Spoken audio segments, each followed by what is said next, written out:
Hi there. Today's question is, what is change management in M&A and why is it so important?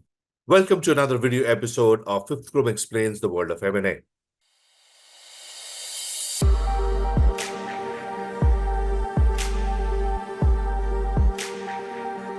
So what is change management? Keep in mind that when we talk about change management in mergers and acquisitions, it could mean lots of different things. However, in general, when we talk about change management, we try to talk about the elements that have people, employee angle, leadership angle, their impact, all of that stuff, not necessarily the structural, the procedural, the technology changes that are there. So when we talk about the change management in M&A, we talk about four areas. First is employees, second is leadership, third is communication, and fourth is culture.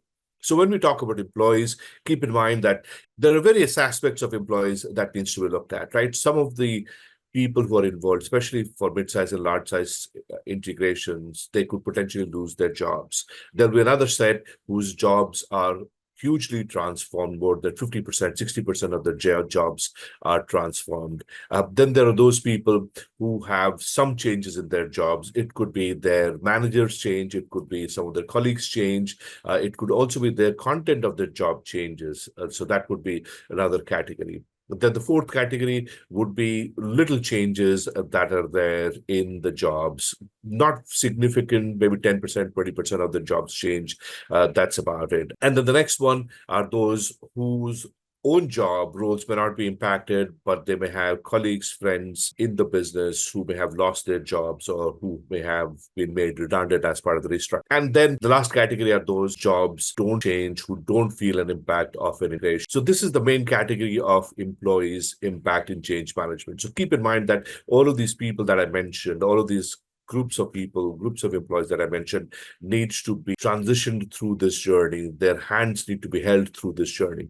The next category is leadership. When we talk about leadership, some of the leaders, again, like employees, may lose their jobs, and therefore the restructuring part, big thing, why there could be emotions involved, there could be anxiety involved, etc. Then there are those where we need to talk about succession, right? So if a leader moves on, who's going to take up that leadership position? So there is that whole succession planning that needs to be created. There are several other leadership areas that we look at in change management, and the details are available in our detailed change management course. The third thing is communication. So when we talk about communication, we essentially talk about five different things. We talk about the audience. So who is the audience? Is it even in the employees, is it the line manager? Is it the frontline employee? Is it departmental head?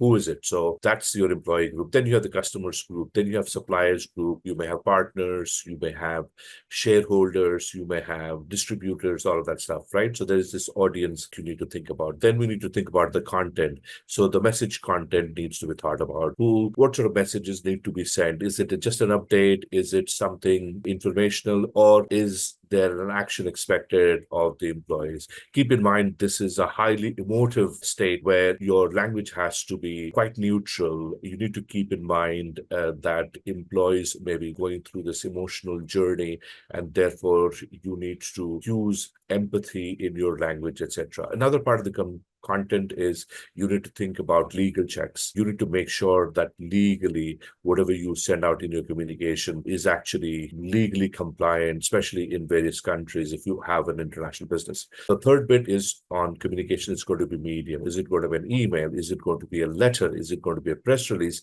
Is it going to be a bulletin board? Is it going to be available on intranet? Is it going to be a form of presentation that leaders have to make during a town hall? So that's your third aspect of communication. The fourth aspect is you need to look at the timing. So, for example, what are the important dates, like the announcement dates, the dates when redundancy may be announced? It could be the date when the change of ownership takes place. It could be the date when the integration ends. It could be the date when some leaders take up new positions, etc. And then the last item would be the roles. So in communication, there is a role that creates the content. There is a role that approves the content. There is an HR approval role that needs to be played so that They make sure that if the communication has an employee content, that it fits the HR lens. And then there's also a legal person who needs to review it. And obviously, last but not least, the person on whose behalf the communication is going to be sent out, whether it's the business leader or the CEO, that person also should go through the communication. So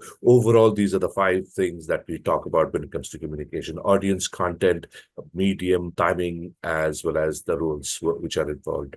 And then the last one is culture. And when we talk about culture, we talk about the values, the mission, the purpose. That's one thing that we talk about.